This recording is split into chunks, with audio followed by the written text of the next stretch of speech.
안녕하십니까. 반갑습니다. 교남 김영만입니다.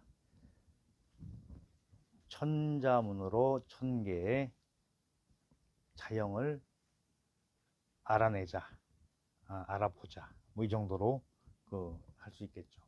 이 영상 처음 보시는 분들은 임성가? 그러고 보셨다가 아니네 이럴 수도 있잖아요. 근데 이거는 아, 이제 제 글씨로 씁니다. 제 글씨로 쓰면서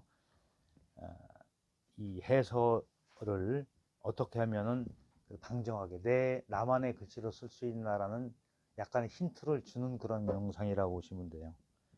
자, 지난 시간에 이어서 오늘은 조관인황을 가지고 내자를 가지고 쓰고 알아보겠습니다. 그리고 이제 제 경험에 의해서 이런 자들은 이렇게 쓰는 게 훨씬 더 안정적으로 표현이 되더라. 그리고 공통적으로 그 여러 비문을 봐도 물론 리듬이나 이런 건 다르겠지만은 형태 자체를 그런 형태를 띠더라 하는 그 공통 분모가 생겨요. 그 부분을 말씀드리는 거예요.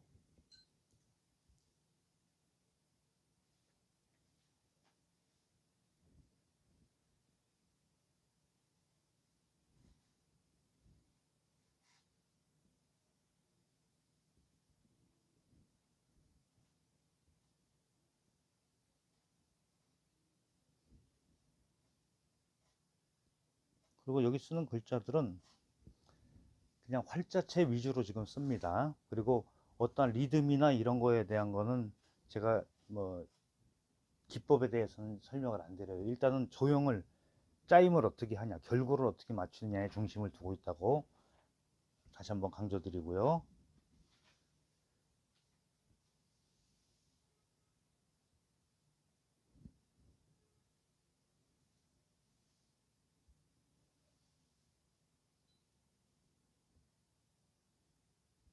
뭐 붓고 떨어지는 거 조금 약간의 차이가 좀 느낌이 또 많이 차이가 나요.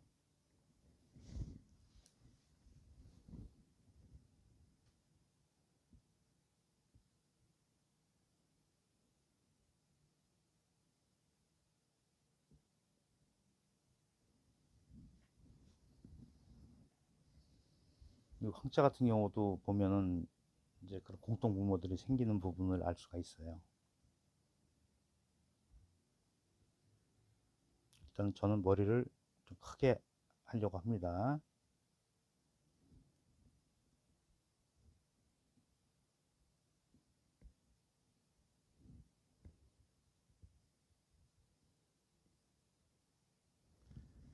그래서 완전 그 초보분들 이런 분들은 조금 생소할 수도 있을 거예요. 이제 입문자들은 그렇고 어느 정도 이제 비문 임수해 보시고 완전 초급은 좀 면회에서 뭔가 좀 이렇게 도모하시려는 분들한테는 아주 유용한 영상이 될 거라고 믿습니다. 이제 자형은 여러 자형은 자전을 찾아서 확인을 하는 게 많은 자료를 볼 수가 있다 이렇게 말씀드렸고요. 일단은 세조자를 쓸 때 이것도 기본이 있어요. 어떤 형태를 간에 큰 틀에서 벗어나질 않습니다. 이거는 뭐 모양을 이렇게 해서 띄워서 이렇게 하는 수도 있어요. 제가 처음에 썼던 건 이 부분을 어떻게 했죠? 좀 더 내려서 붙였죠. 자, 그럼 여기까지 봤을 때 중심 개념을 생각하면 돼요. 여기가 중심이에요. 이렇게. 그러면 아랫부분도 이렇게 봤을 때 점이 나가는 부분과 이쪽 그 갈고리 부분이 이제 나오겠죠. 이 부분. 그렇죠. 그럼 중심이 여기가 중심이 나왔어요. 이걸 기준으로 했을 때. 여기를 좀 쓰다 보면 많이 갈 수도 있고 좀 짧게 갈 수도 있어요. 그래서 느낌이 달라지는데 보통 일반적인 그 조형법으로 말씀드리면은 중심을 이렇게 찾았을 때는 점이 이쪽에 두 개, 이쪽에 두 개 이렇게 분포를 한다라고 알고 계시면 돼요. 그랬을 때 이 중심이 이 점이 이만큼 나옴으로써 균형 감각이 딱 맞죠. 요런 또 이거 말고도 또 다양한 또 형태가 있어요. 꼭 이게 정답은 아닙니다. 일단 중심 개념에 의해서 얘기를 했고요. 그리고 앞에서도 간머리는 여러 번 다뤘죠. 간머리 또 나옵니다. 자, 그러면 공식적으로 이제 이야기가 되겠죠. 저 같은 경우는 간머리는 너무 크게 안 하는 게 좋더라고요. 여기가 커지면은 이런 아랫부분 들어가는 부분이 어떻게 할 방도가 없어요. 그리고 이제 요 이렇게 살짝 감싸주는 느낌을 밖에 쓰시면 돼요. 길게 내려가도 상관없겠죠. 자, 요거는 조금 작게 쓰고 더 크게 써도 돼요. 제가 썼던 것보다 이 정도로 왜 그러냐면 안정을 주기 위해서 좀 크게 쓰는 게 더 낫지 않냐. 그리고 이제 이렇게 간격 같은 경우는 비슷비슷하게 맞춰주시면 되고요. 근데 이제 나는 이거보다 그냥 좀 넓은 게 좋아. 이 넓은 게 좋을 것 같아 라고 하시는 분들이 있겠죠. 그래서 좀 더 이렇게 좀 더 감싸주는 느낌을 밖에 쓰는 게 좋아 이런 분들이 있을 거예요. 이거는 취사 선택입니다. 그리고 이제 사람 인자를 보는데 사람 인자 같은 경우도 음, 제가 지도하는 방식 보통 이제 이것도 피칭과 파임이 어떤 각도와 어떤 길이로 나오느냐에 따라서 느낌의 차이가 많이 날 수 있어요.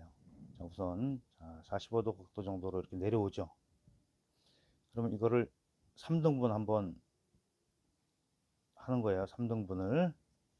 그랬을 때 이 파임이 어느 위치에서 하는 게 그나마 조금 안정적이냐 하는 얘기예요. 고정비 쓰신 분들 계세요? 이 밑으로 뚝 떨어집니다. 이렇게 좀 이상한 조형을 가졌다고 볼 수 있어요. 근데 그거는 제가 보기에 이상하다는 얘기예요. 근데 이제 보통 좌우 대칭을 그 각도를 맞추는 걸로 설명을 드리면은 3등분에서 첫 번째에서 시작하면 돼요. 이 비침의 각도만큼 이렇게 이 안의 각도가 서로 맞는다는 얘기죠. 그래서 여기서 이렇게 쓰죠. 더 올라가도 돼요. 많이 올라가도 돼요. 근데 이건 형태는 이렇게 하니까 그래도 가장 균형이 잘 잡힌 그런 글씨가 나오더라. 나머지는 이제 이걸 가지고 이런 패턴을 가지고 응용을 하면 되는 거예요. 응용. 자, 황자가 쓰다 보면은 이 위에 부분이 굉장히 작아져요. 나도 모르게 작아져요. 인식을 해야 됩니다. 그래서 처음부터 인식을 하면 돼요. 그리고 이것도 이렇게 자, 이 끝에다가 맞추는 수도 있고요. 보통 이제 활자체 보면 이렇게 돼 있잖아요. 이렇게 더 나가게 써도 그래서 이렇게 이런 조형을 가져도 괜찮다. 자, 이제 간격이 많이 나오는 게 있잖아요. 그러면 아래 부분의 간격도 비슷하게 맞춰주시면 돼요. 이렇게 위를 크게 만들어 놓은 상태에서 자, 간격 비슷하게 맞아 들어가죠.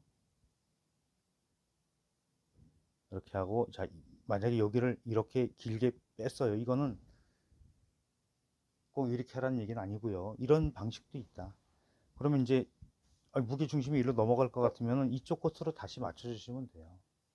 이런 게 이제 응기응변이에요. 여기서 시작해서 이쪽으로 더 강조를 해서 쓰게 되면은 일단은 바란스는 맞췄어요. 이런 식으로. 그러니까 자형은 뭐 썩 이쁘다고 얘기는 못하겠네. 그렇지만 이런 방법에 의해서 이제 그 조형성을 찾아가는 어, 학습을 이제 스스로 하는 거예요. 자율학습. 자, 이렇게 가로액이 많은 거 있죠? 이런 경우는 이거는 비슷하게 맞아줘야 돼요. 근데 이거 여기서 이제 한 발짝 더 나간다. 그러면은 이제 변화라는 거를 추구를 하는데 이 안에서도 상당한 그런 걸 가져올 수가 있어요. 이렇게 가늘게 했다가 굵게 하고 또 이것도 획을 이렇게 변화를 주게 이렇게 좀 많이 좀 굵기가 달라지죠. 이런 경우도 이렇게 뺄 수도 있고 이렇게 해서 이런 식으로 좀 더 이렇게 이런 밑에 부분도 조금 더 이렇게 그 멋을 부려서 조용을 잡을 수도 있고요. 이런 거는 뭐, 자, 정답은 없는 거라고 여러 번 말씀드렸죠. 대신에 맞고 틀리고는 아니다. 하지만 좋고 나쁨은 있다. 동의하시죠? 자, 이렇게 해서 또 조관 인항을 가지고 이제 그 주형에 대해서 알아봤고요. 이게 보면은 용사화재 조관 인항은 문장이지만은 조금 좀 복잡해요. 설명하는 거는. 네, 저기만 읽어 드릴게요. 자, 조관 인왕 그러면 관직을 새로 기록하고 인문을 개명한 황제가 있다. 뭐 이렇게 이 정도로 주석을 할 수가 있어요. 근데 이제 이런 그 뭐 한문까지 좀 더 하고 싶다 그러면 한문을 중심으로 해서 배우셔야죠. 근데 이제 시간 자체가 그 우리는 이제 서예술을 하는 사람들이기 때문에 글씨의 조형성을 어떻게 맞추느냐에 방점을 두고 주로 이야기를 하고 있죠. 그리고 이제 책을 이제 그 주석 잘 해놓은 그런 책들이 있어요. 그런 거 한 권 사서 읽으시면은 뭐 아주 더 명쾌하고 아주 자세하게 알 수가 있겠죠. 이렇게 해서 또 조관 인왕을 가지고 이제 알아봤고요. 끝까지 시청해 주신 거에 대해서 감사의 인사를 드리고 구독, 좋아요, 알림 설정까지 부탁드리고 마무리를 지을까 합니다. 수고하셨습니다.